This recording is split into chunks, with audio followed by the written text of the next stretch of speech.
Hello, friends. Very good morning. Happy Friday to all of you. So, before I begin today's editorial, చిన్న చిన్న announcements. So ప్రతిరోజు evening 5:30 పిఎంకి నేను మీతో interact అవ్వాలి లైవ్లో అని చెప్పి నిర్ణయించుకున్నాను. ఎవరికైనా సరే యూపీఎస్సీ కానీ బ్యాంక్ కానీ ఎస్ఎస్సి ప్రిపేర్ అవుతున్న వాళ్ళు, if you require any guidance, okay, me own preparation చేసే వాళ్ళు కానీ, కోచింగ్ సెంటర్లో జాయిన్ అవ్వాలనుకునే వాళ్ళు కానీ, ఎవరైనా సరే వేరే కోచింగ్ సెంటర్స్లో ఆల్రెడీ జాయిన్ అయిన వాళ్ళు కానీ, ఎవరైనా సరే మన యూట్యూబ్ ఛానల్ ఫాలో అవుతున్న వాళ్ళు, మీకు ఈ 3 ఎగ్జామ్స్ పరంగా ఏ విధమైన గైడెన్స్ కావాలన్నా మీరు ఈ సెషన్స్లో పార్టిసిపేట్ చేయొచ్చు. It is actually Zoom session. So Zoom యాప్లో జరుగుతుంది సెషన్. సో కాబట్టి మీరు నాతో మాట్లాడాలన్నా కూడా మీరు అన్మ్యూట్ చేసి మాట్లాడవచ్చు. సో యూట్యూబ్ సెషన్లో అలా కాకుండా ఓన్లీ కామెంట్ అనే చాట్ బాక్సే కాకుండా మీరు హ్యాపీగా మాట్లాడవచ్చు, మీ వ్యూస్ చెప్పొచ్చు, ఇంటరాక్ట్ అవ్వచ్చు, and you can improve your self. So ఇందులో మీరు పార్టిసిపేట్ చేయాలి అంటే ఆ, ఈ జూమ్ సెషన్ లింక్ నేను మా వాట్సాప్ గ్రూప్స్లో పెడతాను 5:30 పిఎంకి. సో ఆ లింక్ మీకు రావాలంటే మీరు వాట్సాప్ గ్రూప్స్లో ఉండాలి. సో ఈ ఎడిటోరియల్ వీడియో కామెంట్ సెక్షన్లో నేను యూపీఎస్సీ వాళ్ళకి సెపరేట్గా, బ్యాంక్ ఎస్ఎస్సి వాళ్ళకి సెపరేట్గా 2 వాట్సాప్ గ్రూప్స్ యొక్క లింక్స్ పెడుతున్నాను. ఆ లింక్ పైన క్లిక్ చేసి you can be part of our WhatsApp group. ఆ వాట్సాప్ గ్రూప్లో జూమ్ సెషన్ లింక్ నేను పెడతాను 5:30 పిఎంకి. అది మీరు జాయిన్ అయ్యి మీకు ఏమైనా డౌట్స్ ఉన్నా, సందేహాలు ఉన్నా నివృత్తి చేసుకోవచ్చు. సో అందుకే సెషన్ పేరు కూడా ask me anything. You can ask me anything as far as your preparation is concerned for competitive exams. So I would also like to talk about 3 important courses. UPSC current affairs ముందు చెప్తున్నాను ఎందుకంటే దీనికి ఒక 3-4 days time ఉంది. 7th December వరకు 6,000 దీని fee. 7th December దాటిపోయినాక fee 8,000 అయిపోతుంది. So ఈ 6,000 కూడా మీరు నెలకి 2,000 చొప్పున పే చేయొచ్చు. లైఫ్ టైం వ్యాలిడిటీ మీకు ఉంటుంది. యూపీఎస్సీ కరెంట్ అఫైర్స్లో మీకు ఏమొస్తుందంటే సాయిరామ్ సార్ చెప్పే హిందూ అనాలిసిస్ యూట్యూబ్లో ఎలాగో ఫ్రీగా వస్తుంది. దాంతోపాటు ఎడిటోరియల్స్ని కూడా ఆయన అనలైజ్ చేసి ఒక వీడియో రూపంలో మీకు యాప్లో ఇస్తారు. మన ఇన్స్టిట్యూట్ యాప్లో మీరు ఆ వీడియో చూడొచ్చు. ప్లస్ ఎవ్రీ ఆల్టర్నేట్ డే ఆ 2 రోజులకి సంబంధించిన important current affairs based MCQs UPSC ప్యాటర్న్లో ఒక 15-20 ఎంసీక్యూస్ని ఆయన లైవ్లో డిస్కస్ చేస్తారు. ప్రతి MCQ with explanation, multiple choice క్వశ్చన్స్ని ఎక్స్ప్లెనేషన్తో సహా సార్ ఎక్స్ప్లెయిన్ చేస్తారు. ప్లస్ డైలీ ఆయన స్వయంగా రాసిన హ్యాండ్ రిటన్ పీడిఎఫ్ మీకు వస్తుంది. ఏ రోజు పీడిఎఫ్ ఆ రోజు. పీడిఎఫ్ మీకు క్లోజ్ టు 35-40 పేజెస్ ఉంటుంది. ఆ రోజు ఇంపార్టెంట్ ఆర్టికల్స్, వాటి యొక్క ఎసెన్స్ అనేది కూడా అందులో క్లియర్గా ఉంటుంది. పీడిఎఫ్ మీరు చదువుకుంటే సరిపోతుంది. ఇంకేమీ స్టార్టర్స్ అందరూ కూడా న్యూస్ పేపర్ చదవడానికి ఇబ్బంది పడే వాళ్ళకి ఆ పీడిఎఫ్ చాలా వరకు హెల్ప్ అవుతుంది. So that's about this. And every Sunday మీకు ఒక మెయిన్స్ ఆన్సర్ రైటింగ్ సెషన్ కూడా కాంప్లిమెంటరీగా ఈ కోర్సులో భాగంగా వస్తుంది. సో అతి తక్కువ ఫీజుకి అత్యద్భుతమైన ఫీచర్స్తో వస్తున్న కోర్స్ ఇది.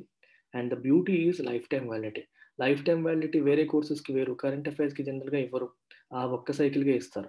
So me first cycle, second cycle, third cycle and ఎన్నాళ్ళు రాసినా సరే మీకు హెల్ప్ అవుతుంది.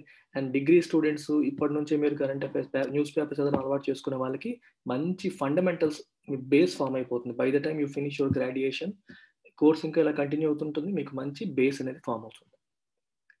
యూపీఎస్సీ ఇన్ఫినిటీకి సంబంధించిన వివరాలు కూడా తీసుకోండి. సో యూపీఎస్సీ ఇన్ఫినిటీ ఇప్పుడు మీరు మూడు ఆప్షన్స్లో వస్తుంది.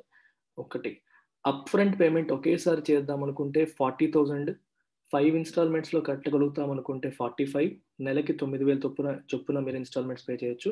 10 ఇన్స్టాల్మెంట్స్ అయితే 10 into 5,000, 50,000 రూపీస్కి మీరు జాయిన్ కావచ్చు. సో 3 ఆప్షన్స్ ఉన్నాయి. 5,000 కంటే కట్టలేమనుకునే వాళ్ళకి అవకాశం ఉంది, కొంచెం ఎక్కువ పే చేయగలిగే వాళ్ళు రావచ్చు, ఒకేసారి చేద్దాం అనుకునే వాళ్ళకి కూడా స్పెషల్ బెనిఫిట్ ఉంటుంది. సో ఈ మూడింట్లో మీరు ఏది నచ్చితే అది మీరు ఎంచుకొని మీరు జాయిన్ కావచ్చు. దీనికి కూడా 15th డిసెంబర్ వరకు మాత్రమే వ్యాలిడిటీ. తర్వాత మళ్ళీ ఫీజులు రివైజ్ చేయబడతాయి. ప్రతి 15 రోజులకి ఫీ రివిజన్ ఉంటుంది. సో నేను ఇదే ఫీజు కంటిన్యూ చేయొచ్చు లేదా పెంచవచ్చు. ప్రతిసారి పెంచుతానని గ్యారంటీ లేదు. సో అది నేను 10-15 రోజులకి ఒకసారి ఆలోచించుకొని ఆ నిర్ణయం తీసుకుంటాం. అండ్ ఇది కూడా లైఫ్ టైం వ్యాలిడిటీతో వస్తుంది. యూపీఎస్సీ ఇన్ఫినిటీలో మీకు యూపీఎస్సీకి ప్రిలిమ్స్ మరియు మెయిన్స్ ప్లస్ ఇంటర్వ్యూ 3 కలగలిపి వస్తుంది. దీంతో పాటు life time validity, live classes as well as recorded classes కూడా మీకు అందుబాటులోకి వస్తాయి. అండ్ సెకండ్ థింగ్ ఏంటంటే group 1 is given complimentary with this. Group 1 aspirants ఎవరైనా ఉన్నా, యూపీఎస్సీతో పాటు గ్రూప్ 1 ప్రిపేర్ అయ్యే వాళ్ళు ఎవరైనా ఉన్నా, ఈ కోర్సులో గ్రూప్ 1 కూడా ఫ్రీ ఆఫ్ కాస్ట్ వచ్చేసింది. సెపరేట్గా ఏమీ పే చేయాల్సిన అవసరం ఉండదు. యూపీఎస్సీతో పాటు ఆప్షనల్ కూడా మా దగ్గరే తీసుకోవాలనుకుంటే 2 ఆప్షనల్ కోర్సెస్ ఉన్నాయి. Public administration and anthropology Sairam sir teach చేస్తారు, పబ్లిక్ అడ్మినిస్ట్రేషన్ నేను టీచ్ చేస్తాను. ఈ 2 కలిపి తీసుకునే వాళ్ళు again 3 options. Up front payment చేస్తే 55,000, 5 ఇన్స్టాల్మెంట్స్ అయితే 60,000, 10 ఇన్స్టాల్మెంట్స్ అయితే 70,000 రూపీస్. సో ఇది మీకున్న డిఫరెన్స్. ఇది కూడా మీరు యూజ్ చేసుకోవచ్చు. ఈ ఆప్షన్ కూడా యూటిలైజ్ చేసుకొని మీరు జాయిన్ కావాలంటే జాయిన్ కావచ్చు. Again this is valid till 15th December, comes with life time validity. ఈ ఫీజు కూడా 15th December తర్వాత రివైజ్ చేయబడుతుంది. సో ఇంట్రెస్ట్ ఉన్న వాళ్ళు ఇప్పుడే జాయిన్ అయితే ఉపయోగపడుతుంది. So that's about it. Let's begin today's editorial. So I've taken a bigger editorial today. ఎందుకంటే చిన్నవి లెఫ్ట్ సైడ్ వచ్చే చిన్నవి అంత కంటెంట్ ఉపయోగపడే కంటెంట్ ఏమీ లేదు ఎగ్జామ్ పాయింట్ ఆఫ్ వ్యూలో. ఈ ఆర్టికల్ వచ్చేసరికి ఒకటి యూపీఎస్సి వాళ్ళకి అండ్ మిగిలిన వాళ్ళకి కూడా జనరల్ నాలెడ్జ్ పరంగా అందరికీ కూడా ఇది ఇంపార్టెంట్. ఎందుకంటే రీసెంట్గా ఎనాక్ట్ చేయబడ్డ ఫామ్ లాస్కి సంబంధించిన ఎడిటోరియల్ కాబట్టి. సో కరెంట్ అఫైర్స్ పరంగా, జనరల్ నాలెడ్జ్ పరంగా అండ్ యూపీఎస్సీకి ఎకానమీ సబ్జెక్ట్ పరంగా అగ్రికల్చర్ అనేది places a very important role. So ఇందులో కూడా వొకాబులరీ ఉంటుంది. లెట్స్ అండర్స్టాండ్ వొకాబులరీతో పాటు గ్రామర్తో పాటు let's focus on the content also. The title says in farmers protests the core is procurement. Farmers పెట్టినప్పుడు చూడండి ఎస్ తర్వాత అపాస్ట్రఫీ పెట్టారు. సో ఫార్మర్స్ యొక్క, మామూలుగా ఫార్మర్ యొక్క, రైతు యొక్క అంటే ఇక్కడ పెడతారు. రైతుల యొక్క అని చెప్పేటప్పుడు ఫార్మర్స్ కదా, ఒక అపాస్ట్రఫీ పెట్టి ఆ పక్కన ఇంకో ఎస్ రాయక్కర్లా. ఇది రాయకపోయినా పర్వాలేదు, ఎందుకంటే ఎస్తో ఎండ్ అయిన ప్లూరల్ అది, పక్కన ఎస్ రాయకపోయినా ప్రాబ్లం లేదు. ఇన్ ఫార్మర్స్ ప్రొటెస్ట్ అంటే అర్థమే నిరసనలు. The core most important thing ఏంటి? ప్రొక్యూర్మెంట్ అంటే మనకు అవసరమైన సప్లైస్ని సమకూర్చుకోవడం. ఒక కంపెనీ ఉంది, ఏదైనా ఒక మ్యానుఫ్యాక్చరింగ్ కంపెనీ ఉందనుకోండి, మ్యానుఫ్యాక్చరింగ్ కంపెనీకి అవసరమైన సప్లైస్ ఏంటి? రా మెటీరియల్, ముడి సరుకుని సమకూర్చుకోవడాన్ని ప్రొక్యూర్మెంట్ అంటారు. అలాగే గవర్నమెంట్ కూడా ప్రొక్యూర్ చేసుకోవడం అనేది ఇంపార్టెంట్ అన్నారు. అసలు ఈ ప్రొక్యూర్మెంట్ కథ ఏంటి అని మీకు ఒకసారి చిన్న చార్ట్ రూపంలో చెప్తాను, తర్వాత మనం ఆర్టికల్ చదవడం మొదలు పెడదాం. సో జనరల్గా ఏం జరుగుతుంది సిస్టంలో, యూ అండర్స్టాండ్ దిస్. వీళ్ళు imagine these are farmers.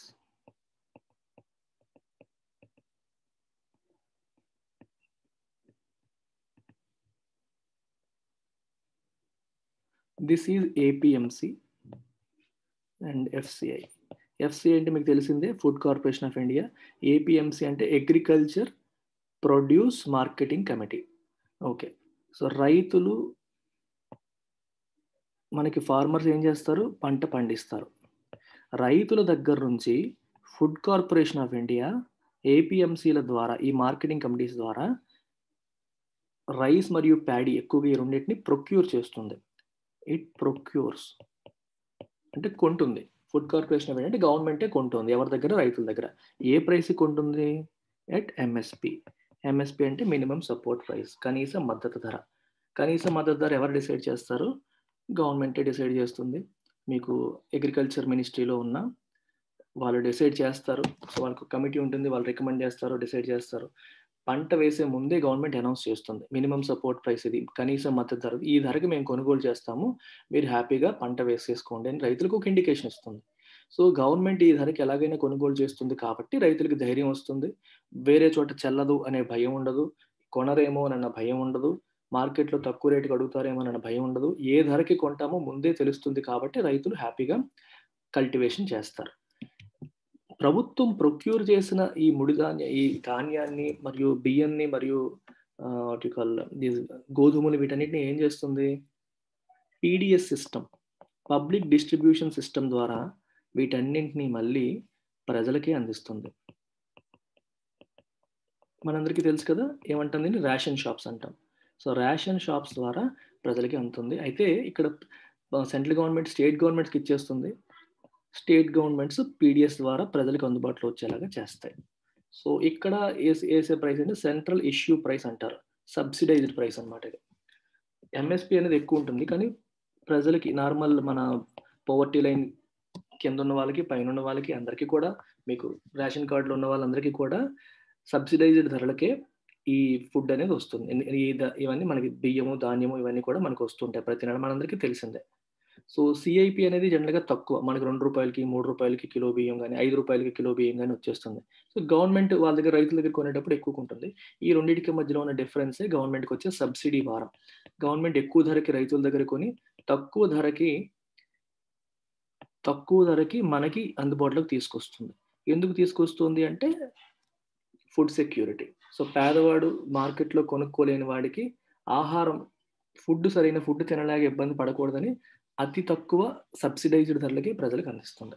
So, అందుకని రైతుల దగ్గర ప్రొక్యూర్ చేసుకోవడం ఏదైతే ఉందో అది రైతులకి బెనిఫిట్ మరియు ప్రభుత్వానికి కూడా బెనిఫిట్. ప్రభుత్వానికి ఎందుకు బెనిఫిట్ అంటే మరి వీళ్ళందరికీ ఫుడ్ అందించాలంటే ప్రభుత్వం ఎక్కడ తీసుకొస్తుంది?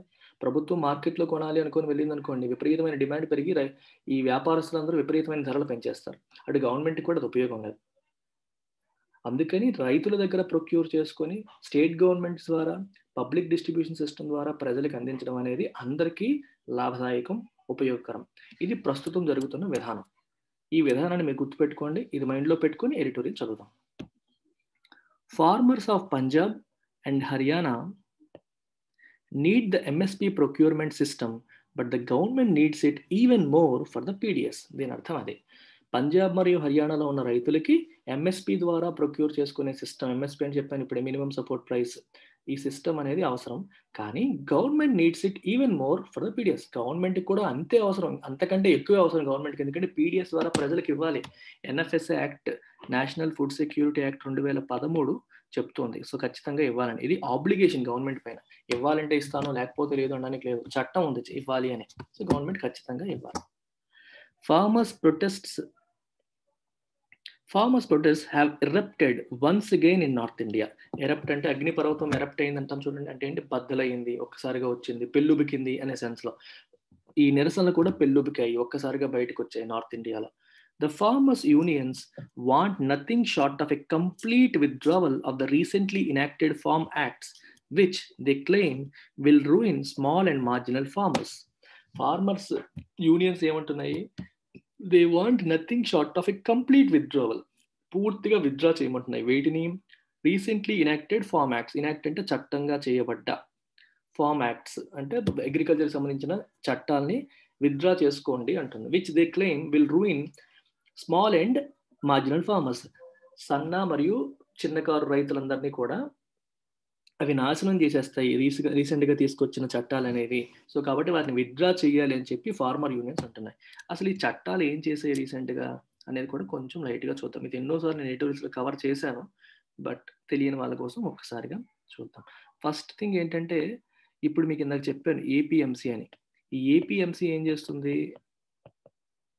ఫార్మర్స్కి వాళ్ళు పండించిన పంటని అమ్ముకోవడానికి ఒక మార్కెట్ యార్డ్ని, ఒక మార్కెట్ ప్లేస్ కింద పనికొస్తుంది. ఎంఎస్పి ధరకి ప్రజలు హ్యాపీగా వాళ్ళు అమ్ముకోవచ్చు. కొత్తగా తీసుకొచ్చిన చట్టంలో ఏం చెప్పారంటే, ఇన్ఫ్యాక్ట్ ఇప్పటివరకు ఉన్న చట్టాలు ఏంటంటే ఓన్లీ ఏపీఎంసీలోనే రైతులు అమ్మాలి, వేరే చోట అమ్మకూడదని స్టిపులేషన్ ఉంటుంది. అంటే నిజంగా వేరే చోట అమ్మితే రైతుని జైల్లో పెట్టేస్తారా అంటే పెట్టరు. కానీ చాలా వరకు రైతులకి అలవాటు పడిపోయారు ఏపీఎంసీలో అమ్మడానికి. ఇప్పుడు ప్రభుత్వం ఏమంటుంది? మీరు ఏపీఎంసీలోనే కాదు, వేరే స్టేట్లోనూ అమ్ముకోవచ్చు, వేరే మార్కెట్లో అమ్ముకోవచ్చు, మీకు ఎక్కడ నచ్చితే అక్కడ అమ్ముకోవచ్చు. ఈ రోజు వరకు ఈ రాష్ట్రంలో పండిన పంట ఈ రాష్ట్రంలోనే అమ్మాలి, అది కూడా మీకు దగ్గరలో ఉన్న ఏపీఎంసీలోనే అమ్మాలని స్టిపులేషన్ ఉంది. ఇప్పుడు దాన్ని రిమూవ్ చేసేసింది గవర్నమెంట్. తీసేసి ఆంధ్రాలో పండిన పంటని మీరు తెలంగాణలో అమ్ముకుంటారంటే అమ్ముకోండి, కర్ణాటకలో అమ్ముతారంటే అమ్ముకోండి, కర్ణాటకలో డిమాండ్ ఎక్కువ ఉంది, ధరలు ఎక్కువ వస్తుందంటే మీరు వెళ్ళి అమ్మేసుకోవాలంటే అమ్మేసుకోవచ్చు అని ప్రభుత్వం రిలాక్సేషన్ ఇచ్చింది. సో ఫ్రీ మార్కెట్ అనమాట. మీరు ఎక్కడైనా అమ్మొచ్చు, మీ దగ్గర ఎవరైనా కొనుక్కోవచ్చు అని ఇచ్చింది.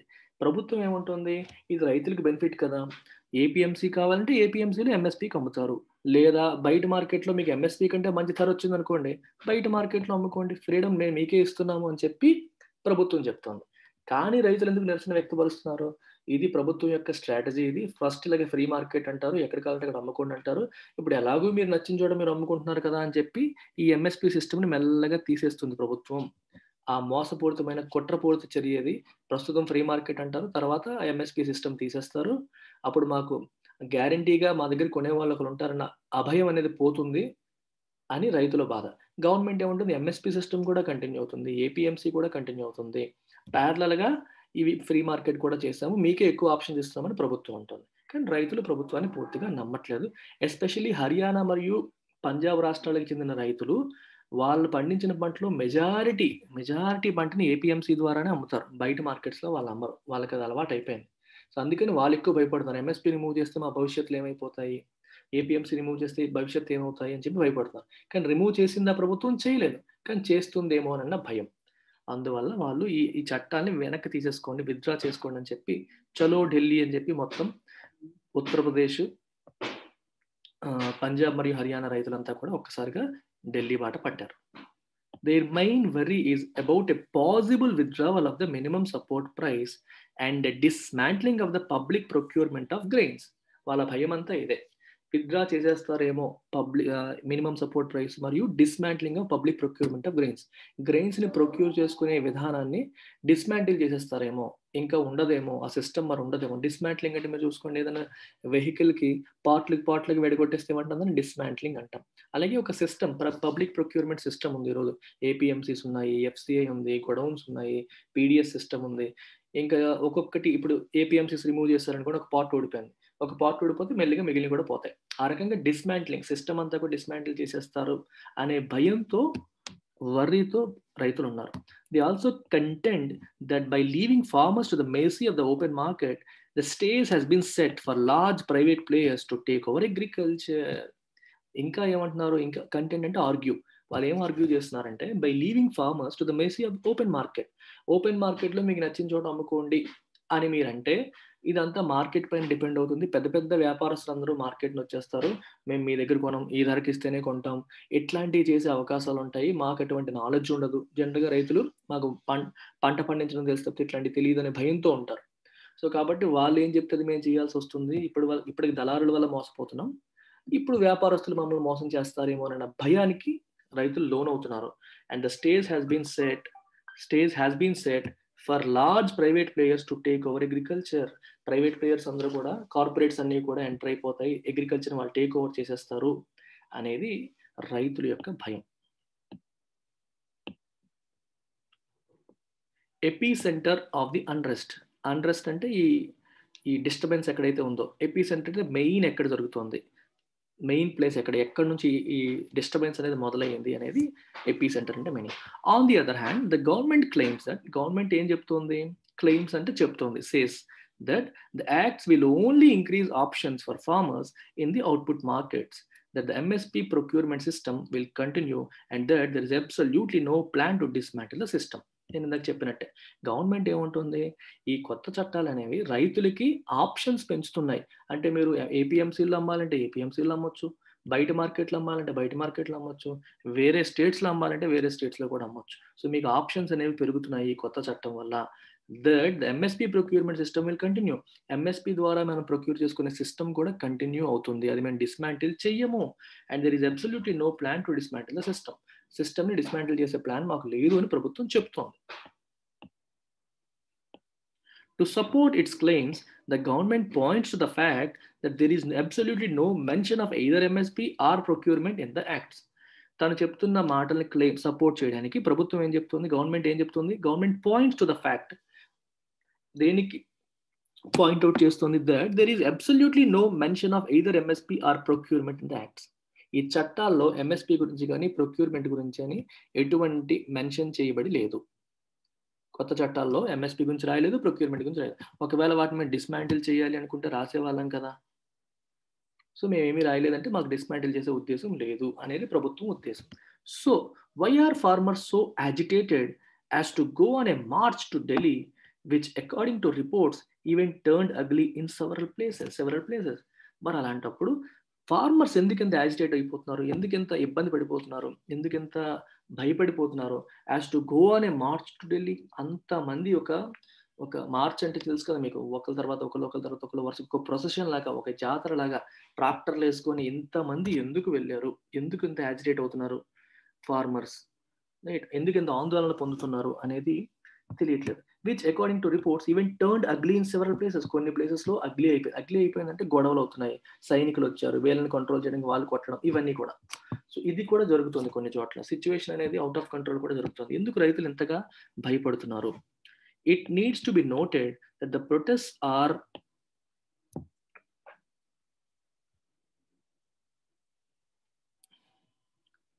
largely in the states of Punjab and Haryana. ఈ నిరసనలన్నీ ఎక్కువగా పంజాబ్ మరియు హర్యానా స్టేట్స్లో మాత్రమే జరుగుతున్నాయి. If the government's assertions are true, government చెప్తున్న మాటలు, ఎసర్షన్ అంటే something that the government is saying స్ట్రాంగ్గా చెప్తున్న మాట, అది నిజమే అయితే then why are farmers in these states so rattled? వీళ్ళు ఎందుకు అంత కంగారు అయిపోతున్నారు, ఎందుకంత భయపడిపోతున్నారు? గవర్నమెంట్ చెప్పేది అంత నిజమైనప్పుడు ఎందుకు వీళ్ళు భయపడుతున్నారు? సో అనేది ఇక్కడ క్వశ్చన్. ఓకే, ఎందుకు నర్వస్ అయిపోతున్నారు? అండ్ ఇక్కడ రాటిల్డ్ అంటే అర్థం అది, నర్వస్ అవ్వడం, కంగారు పడిపోవడం, ఆందోళన పడిపోవడం అని. And how true or the claims and counter claims put forth by two sides? రైతులు చెప్తున్న మాటలు మరియు కౌంటర్ క్లెయిమ్స్, దానికి ప్రభుత్వం ఇస్తున్న కౌంటర్లు ఎంతవరకు నిజం? పుట్ ఫోర్త్ అంటే ముందు పెట్టబడ్డ, రెండు వైపుల నుంచి ఇస్తున్నవి ఎంతవరకు నిజం అని ఇక్కడ క్వశ్చన్ లాగా ఫ్రేమ్ చేసి దానికి ఆన్సర్ ఇవ్వడానికి ప్రయత్నం చేస్తున్నారు. చూద్దాం. For a start, the government's claim that there is no mention of MSP procurement in the acts is true. Government ఏమంటుంది, ఎంఎస్పి గురించి మేము అక్కడ రాయలేదు, అది నిజం, చట్టాల్లో దాని గురించి రాయలేదు. It is also true that a large scale public procurement of paddy is going on in Punjab as the protests are raging. Protests అనేవి రేజ్ అవుతున్నాయి. రేజ్ అంటే పెరిగిపోతున్నాయి, రోజు రోజుకి పెరుగుతూ ఉంటే, అంటే ఇంటెన్సిటీ పెరుగుతుంటే రేజింగ్ అంటాం. రేజింగ్ బుల్ అంటారు, హైలీ ఇంటెన్స్గా కోపంతో వస్తున్న యుద్ధుని రేజింగ్ బుల్ అంటాం. ఇఫ్ సంథింగ్ ఈజ్ రేజింగ్, దాని ఇంటెన్సిటీ పెరుగుతుంది. ప్రొటెస్ట్లు అనేవి ఒకవైపు ఇంటెన్సిటీ పెరుగుతుంటే, ఇంకోవైపు గవర్నమెంట్ పబ్లిక్ ప్రొక్యూర్మెంట్ చేస్తోంది, ప్యాడీ ప్రొక్యూర్మెంట్ చేస్తుంది. చేసే ఉద్దేశమే లేకపోతే చేయడం మానేసేది కదా, చేస్తుంది కదా అనేది point. But farmers are really worried and appear prepared for the long haul. కానీ ఫార్మర్స్ నిజంగానే చాలా భయపడుతున్నారు. అండ్ ఇది ఇప్పుడప్పుడే తేలేది కాదు, ఎంతవరకు అయితే అంతవరకు చూసుకుందాము. ఓకే, లాంగ్ హాల్ అంటే మీకు prolonged and difficult task, difficult effort. ఎందుకంటే ఒక్క పట్టాన ప్రభుత్వం ఒప్పుకోదు, ఎంతవరకు అయితే అంతవరకు మనం ఫైట్ చేద్దాము అని ఫార్మర్స్ నిర్ణయించుకున్నారు. దానికి ప్రిపేర్ అయినట్టుగానే కనిపిస్తున్నారు. Appear prepared for the long hall. ఎందుకంటే ప్రభుత్వానికి విపరీతమైన మెజారిటీ ఉంది, వాళ్ళు ఏం చేసినా చెల్లుతుంది అనే ధైర్యం ఉంటుంది. సో ఎవరైనా నిరసనలు చేసినా, గొడవలు చేసినా వెంటనే లొంగిపోయే పరిస్థితులు లేవు ఇప్పుడు. అది రైతులకు కూడా తెలుసు. అందుకని వాళ్ళ ఫైట్ చేసి ఒక 2 రోజులు 3 రోజులు నిరసన చేస్తే ప్రభుత్వం ఒప్పుకోదని కూడా తెలుసు. అందుకని లాంగ్ ఫైట్కి కూడా సిద్ధపడే వచ్చినట్టుగా కనిపిస్తుంది. ఇక్కడ లాంగ్ హాల్ అంటే long prolonged task, difficult task అని అర్థం. It is the life line here, right? ఈ 2 స్టేట్స్లో పీడిఎస్ఏ లైఫ్ లైన్ అంటే మెయిన్ జీవనాధారం అదే, రైట్? దాని ద్వారానే అన్ని జరుగుతుంది, అంటే చాలా ఇంపార్టెంట్ అని అర్థం అక్కడ. The PDS is the life line in these states. ఈ 2 స్టేట్స్లో కూడా ఈ పీడిఎస్ఏ లైఫ్ లైన్, పబ్లిక్ డిస్ట్రిబ్యూషన్ సిస్టమే లైఫ్ లైన్, దానిపైనే రాష్ట్రాలు ఆధారపడ్డాయి అని అర్థం. Farmers in Punjab and Haryana are heavily dependent on public procurement and assured price through MSP. ఇక్కడ పీడిఎస్ అనేది పాయింట్ కాదు, ప్రొక్యూర్మెంట్ అనేది point. Farmers in Punjab and Haryana are heavily dependent on public procurement and assured prices through MSP. హర్యానాలో మరియు పంజాబ్లో ఉన్న farmers they are heavily dependent, ఈ system పైన బాగా డిపెండ్ అయిపోయారు. సో ఎఫ్సిఐ మరియు ఏపీఎంసీల ద్వారా ప్రొక్యూర్ చేస్తుంది గవర్నమెంట్. ఆ సిస్టమ్ పైన ఎస్పెషల్లీ పంజాబ్ మరియు హర్యానా ఫార్మర్స్ బాగా ఎక్కువగా డిపెండ్ అయిపోయారు. కంపేర్ టు అదర్ స్టేట్స్ వీళ్ళు బాగా ఎక్కువగా దానిపైన డిపెండ్ అయ్యారు అని చెప్తున్నారు ఇక్కడ. This is far greater than farmers in any other states. వేరే స్టేట్స్లో ఉన్న ఫార్మర్స్తో కంపేర్ చేస్తే ఇది చాలా ఎక్కువ, కంపారిటివ్గా ఇది చాలా చాలా ఎక్కువ compare to other states. Nearly 88% of the paddy procurement and 70% of the wheat production in Punjab and Haryana has been absorbed through public procurement. Food Grains Bulletin and Agriculture Statistics at a glance. ఈ రిపోర్ట్లో క్లియర్గా రాసి ఉంది, అర్థమవుతుందా? So nearly 88% of paddy, 70% of weight వీళ్ళు produce చేసే దాంట్లో చాలా వరకు కూడా పబ్లిక్ ప్రొక్యూర్మెంట్, గవర్నమెంటే ప్రొక్యూర్ చేస్తుంది ఏపీఎంసీల ద్వారా. సో ఒకవేళ ఏపీఎంసీలు తీసేస్తే వీళ్ళు కొత్త మార్కెట్లు వెతుక్కోవాలి, అది చాలా కష్టమైన ప్రాసెస్. ఇన్ కాంట్రాస్ట్ ఇంకోవైపు మీరు చూస్తే పంజాబ్ హర్యానాలో ఎలా ఉంటే, in contrast in the other major paddy states such as Andhra Pradesh, Telangana, Odisha, Uttar Pradesh, only 44% of the rice production is procured by public agencies. Okay, ఇంకోవైపు ఆంధ్ర, తెలంగాణ, ఒడిషా, ఉత్తరప్రదేశ్ ఇక్కడ కూడా మనకి ప్యాడీ ఎక్కువగా, అంటే మన వరి ఎక్కువగా పండుతుంది. ఇక్కడ 44% మాత్రమే పబ్లిక్ ఏజెన్సీస్ ద్వారా ప్రొక్యూర్ అవుతుంది, మిగిలినంత రైతులు వేరే వాళ్ళకి అమ్మేసుకుంటారు. అది చట్ట ప్రకారం చెల్లదు, కానీ రైతులకి అరెస్టులు చేయడాలు అనేవి చాలా చిన్న విషయం అది. వేరే చోట అమ్ముతామంటే అరెస్ట్ చేస్తారా? అరెస్టులు ఏమీ చేయరు. ఇది ఇక్కడ జరుగుతుంది. In the case of wheat, గోధుమల విషయంలో this percentage is even lower, ఇంకా తక్కువ. అంటే ఆంధ్ర, తెలంగాణ, ఒడిశా, ఉత్తరప్రదేశ్లో ఇంకా తక్కువ మాత్రమే ప్రభుత్వం ప్రొక్యూర్ చేస్తుంది, మిగిలినంత రైతులు బయట అమ్ముకుంటారు. In the major wheat states of Madhya Pradesh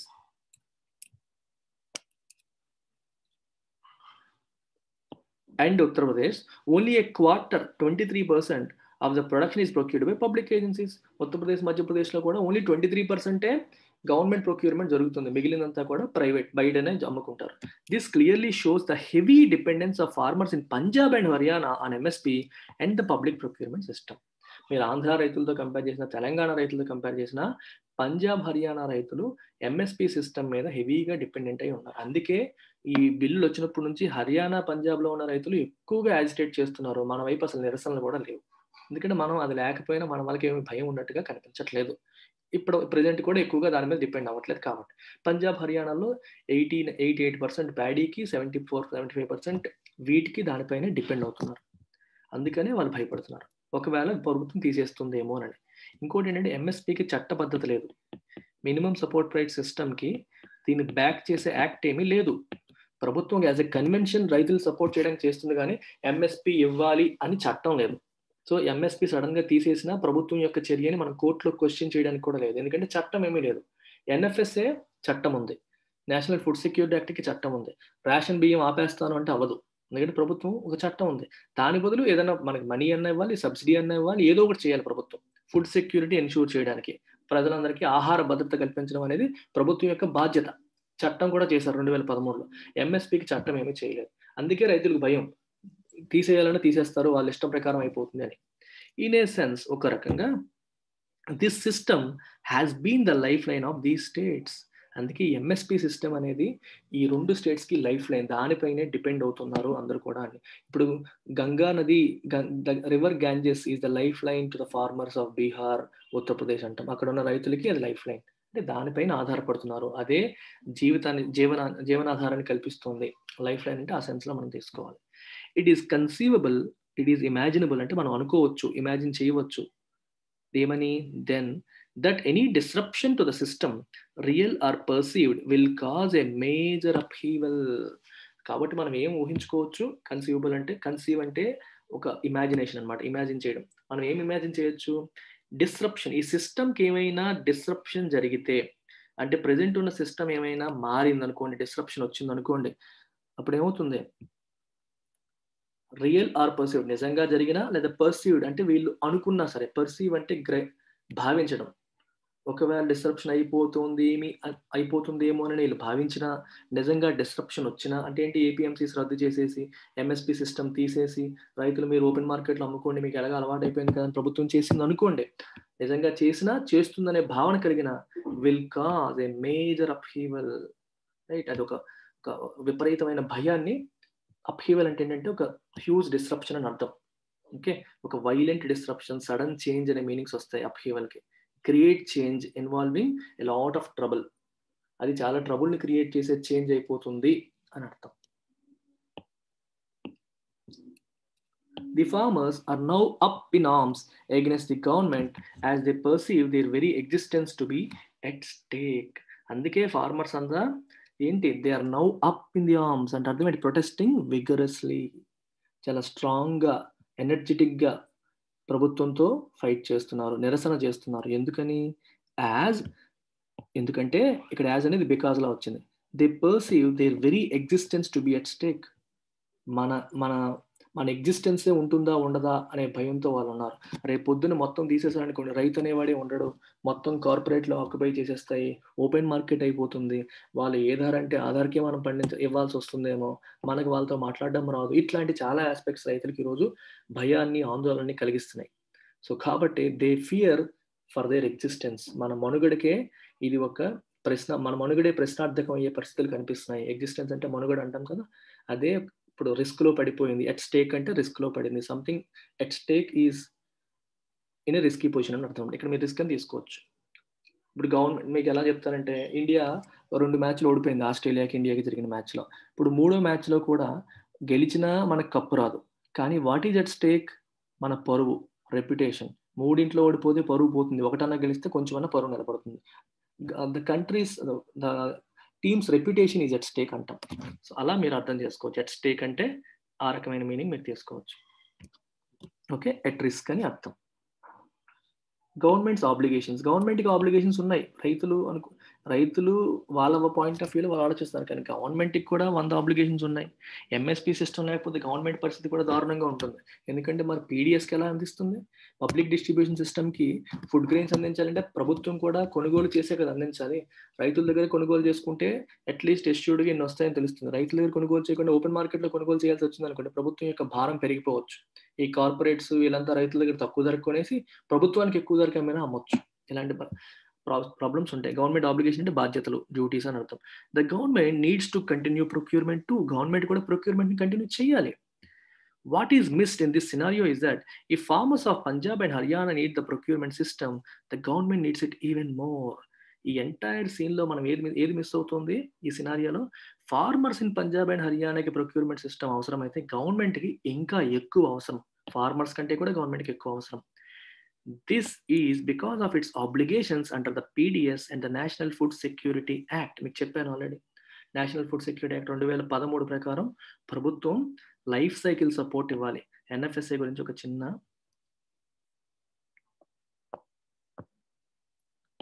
NFSA ఏం చేస్తుందంటే డిఫరెంట్ ఫేజెస్లో ఉన్న వాళ్ళందరికీ కూడా ఇస్తుంది. ఫస్ట్ గర్భిణీ స్త్రీలు,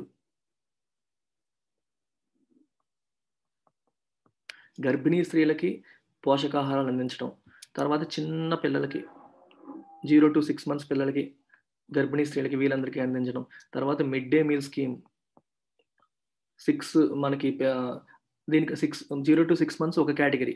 0 to 6 monthsకి ఏం అందించరు, ఎందుకంటే పాలు, గర్భిణీ స్త్రీలు మరియు 0 to 6 months బేబీకి పాలు ఇస్తున్న మదర్స్, వాళ్ళకి పోషకాహారాలు ఇవ్వడం ఒక పని ఎన్ఎఫ్ఎస్ఏ కింద.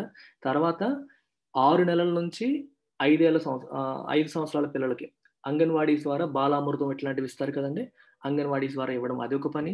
తర్వాత 6 to 14 years ఏజ్ గ్రూప్లో వాళ్ళకి మిడ్ డే మీల్ స్కీమ్ ద్వారా ప్రభుత్వ పాఠశాలలో మధ్యాహ్న భోజనాలు అందించడం.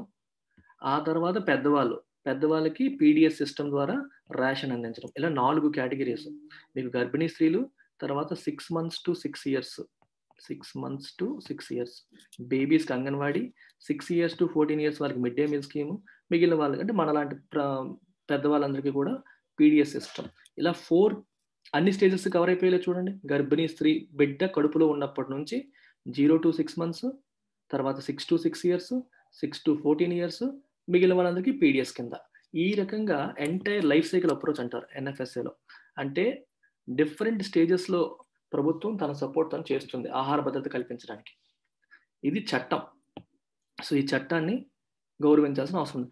Support under the NFSA is a legal and rights based entitlement. NFSA ద్వారా వచ్చే సపోర్ట్ అనేది లీగల్, చట్టబద్ధత ఉంది. You can go to supreme court if you're not getting what you're entitle to. మీకు హక్కు పరంగా రైట్స్ ఉన్నాయి, అది మీకు హక్కు. మీకు రావాల్సింది రాకపోతే మీరు ప్రభుత్వం పెనాల్టీ మీకు కట్టాలి. మీకు రేషన్ మీకు కార్డు ఉండి మీకు ఇవ్వాల్సింది ఇవ్వలేదు అనుకోండి, పెనాల్టీ కూడా కట్టాల్సి ఉంటుంది. సో అంత భద్రత ఉంది దానికి. చట్ట భద్రత 2 ఉన్నాయి. అందుకనే పీడిఎస్ ఎన్ఎఫ్ఎస్ఏ కింద ఆబ్లిగేషన్స్ అనేవి చిన్నవి కాదు, చట్టబద్ధత ఉన్నవి. అందుకని ప్రభుత్వానికి కూడా ప్రొక్యూర్మెంట్ అనేది అవసరం. There are nearly 80 crore NFSA beneficiaries and an additional 8 crore migrants who need to be supported under the PDS. 80 కోట్ల మంది ఎన్ఎఫ్ఎస్ఏ బెనిఫిషియరీస్ ఉన్నారు, లబ్ధిదారులు ఉన్నారు ఈరోజు.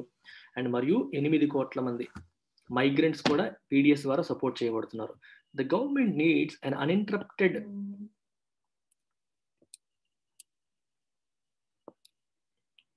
supply of grain, particularly from these 2 states to maintain the PDS.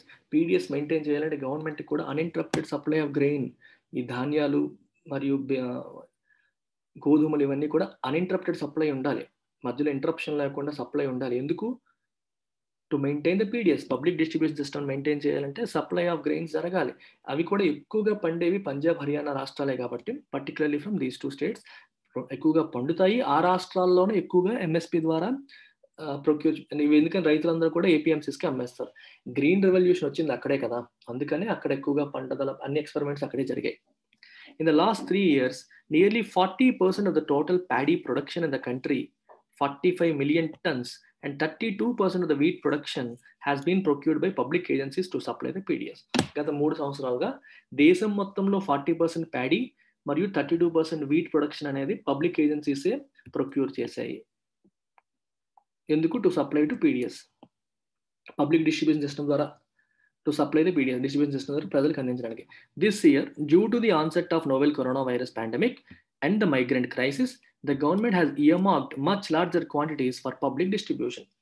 ఈ సంవత్సరం ఏంటంటే novel corona virus, కొత్త కరోనా వైరస్ పాండమిక్ వచ్చింది, మహమ్మారి వచ్చింది. ఆన్సెట్ అంటే దాని రాక వల్ల the government has year marked అంటే పక్కన పెట్టింది. ఇయర్ మార్క్ అంటే కొంత కేటాయించడం అంటాం తెలుగులో, కేటాయించింది. దేన్ని? మచ్ లార్జర్ క్వాంటిటీస్, ఎక్కువ లార్జర్ క్వాంటిటీస్ ని కేటాయించింది for public distribution. Public distribution కోసం ఎక్కువ అవసరం అవుతాయని చెప్పి భావించింది. ఎందుకు అవుతాయి చెప్పండి, ఆలోచించండి ఒకసారి. మైగ్రెంట్ క్రైసిస్ వల్ల. మామూలుగా ఏమవుతుందంటే ఒక ఊర్లో లెట్స్ సే 1000 పాపులేషన్ ఉందనుకోండి జనరల్గా, ఇందులో ఒక 50 మంది వేరే రాష్ట్రానికి వెళ్ళిపోయారు, ఆంధ్ర నుంచి తమిళనాడుకో లేకపోతే వేరే జిల్లాకి ఎక్కడికో వెళ్ళిపోయారు అనుకోండి. ఈ 50 మందికి అప్పుడు 950 ఊర్లో ఉంటారు. ఈ 950కి రేషన్ పీడిఎస్ ద్వారా ప్రభుత్వాన్ని ఇచ్చేస్తుంది, కానీ 50 మందికి ఇచ్చేది కాదు. ఎందుకంటే వాళ్ళు వేరే ఊర్లో ఉన్నారు, వీళ్ళకి ఈ ఊర్లో ఉన్న రేషన్ కార్డు ఆ ఊర్లో చెల్లదు. అందువల్ల మైగ్రెంట్లు ఇంతకుముందు ఇచ్చేవాళ్ళు కాదు. ఇప్పుడు ఏమైంది? కరోనా వైరస్ పాండమిక్ వల్ల ఈ మైగ్రేట్స్ అందరూ ఊర్లోకి వచ్చేసారు. సో 950 కాస్త 1000 అయిపోయింది. ఇప్పుడు వాళ్ళు కూడా వాళ్ళ యొక్క రేషన్ కార్డు వాడడం మొదలు పెడతారు. సో అందువల్ల ఏమవుతుంది? గవర్నమెంట్ లాస్ట్ ఇయర్ కంటే ఎక్కువ మచ్ లార్జర్ క్వాంటిటీస్ ని కేటాయించింది. About 58 million tons of rice and 37 million tons of wheat. Last ఇయర్తో కంపేర్ చేస్తే ఎక్కువ ఇచ్చింది. This translates to nearly half of the rice production and 35% of the wheat production in the country. So ఇన్ని టన్నులు చేయాలి అంటే 49% wheat rights, 35% of wheat production in the country గవర్నమెంటే procure చేయాల్సి ఉంటుంది. This implies that the government needs to procure a huge quantum of grains than in previous years. ఇంతకుముందు సంవత్సరాలతో పోల్చుకుంటే ఇంకా ఎక్కువ quantity or quantum of grains ని ప్రభుత్వం procure చేయాలి. As the government cannot afford to go to the open market. Open మార్కెట్కి ప్రభుత్వం వెళ్ళలేదు. ఓపెన్ మార్కెట్ వెళ్ళింది అనుకోండి ఏమవుతుంది? డిమాండ్ పెరిగి విపరీతంగా ధరలు పెరిగిపోతాయి. It will lead to inflation. సామాన్య మానవుడు కొనలేని పరిస్థితులు వచ్చేస్తాయి.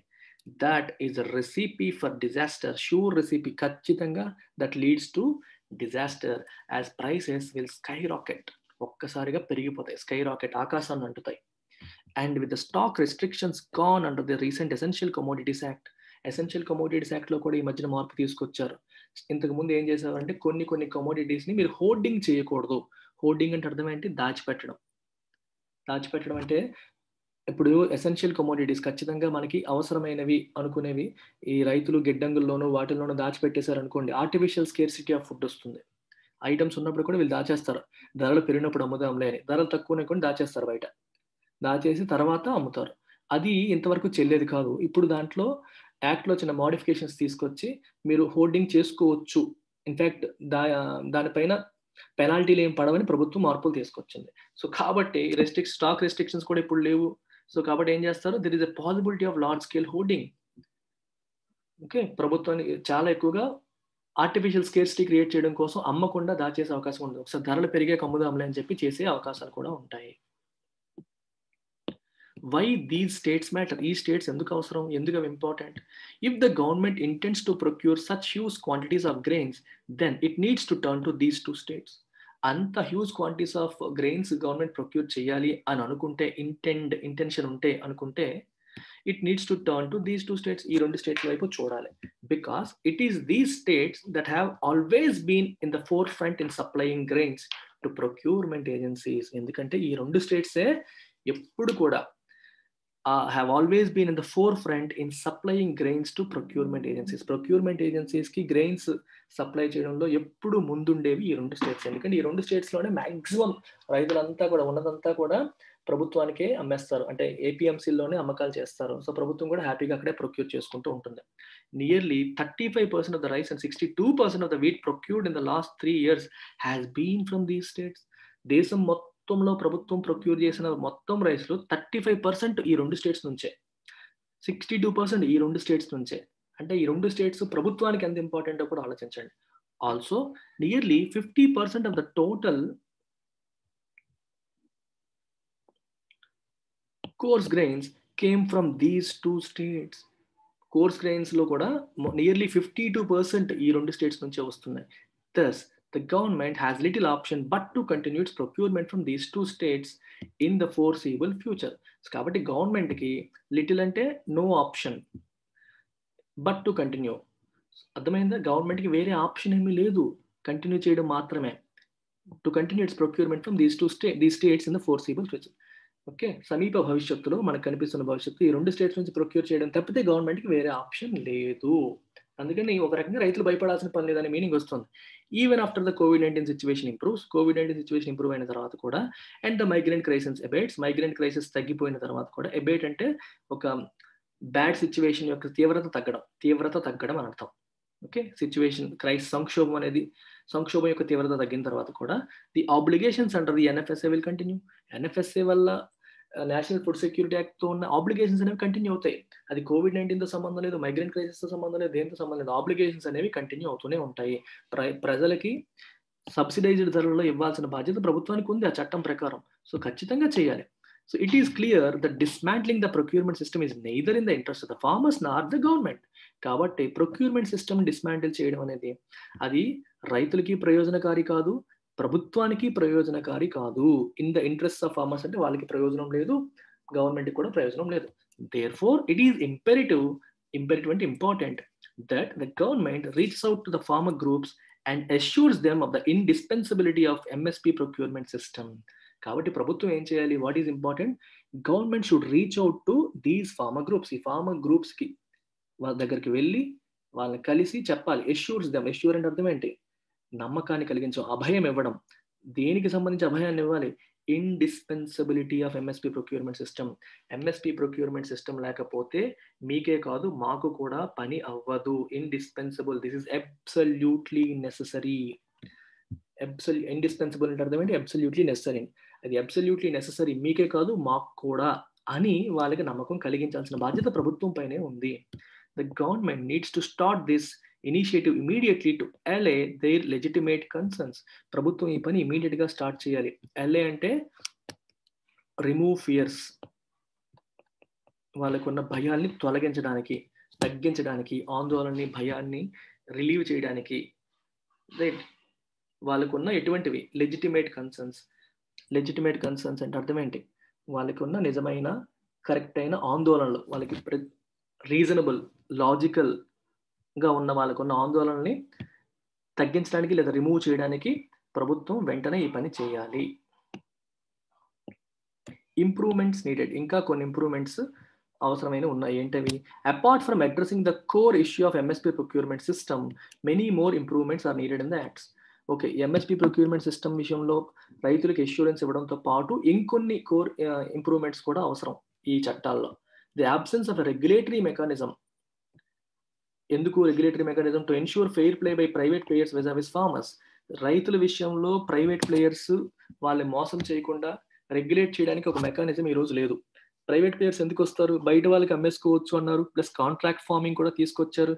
ప్రైవేట్ కంపెనీలతో రైతులు కాంట్రాక్ట్ చేసుకోవచ్చు, ఈ ధరకి మేము అమ్ముతామని చెప్పి పంట పండించడానికి ముందే కాంట్రాక్ట్ చేసుకోవచ్చు, రాసుకోవచ్చు. కానీ అందులో ఏమైనా తేడా ఏమైనా సరే కోర్టుకు వెళ్ళాల్సి వస్తే రైతులకి చాలా విషయాలు తెలియదు. అందులో టర్మ్స్ అండ్ కండిషన్స్ రైతులకు రాయడం తెలియదు. అవన్నీ కూడా కార్పొరేట్ కంపెనీనే రాస్తాయి, ధర కార్పొరేట్ కంపెనీలే నిర్ధారిస్తాయి. అయితే రైతులు దాన్ని అగ్రీ అయితే సంతకం పెడతారు, అగ్రీ అవ్వకపోతే సంతకం పెట్టరు, అది వేరే విషయం.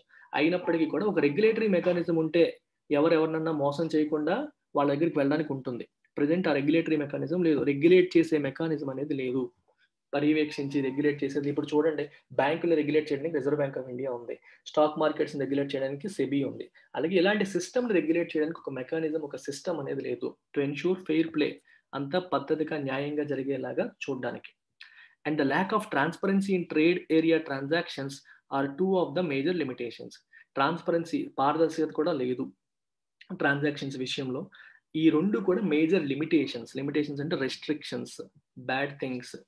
ఓకే, అన్ని పాజిటివ్స్ లో ఈ 2 ఒక రెస్ట్రిక్షన్స్ లాగా ఉన్నాయి. That need to be addressed immediate గా అడ్రస్ చేయాలి. అంటే ఇక్కడ రెండు విషయాలు చూడండి.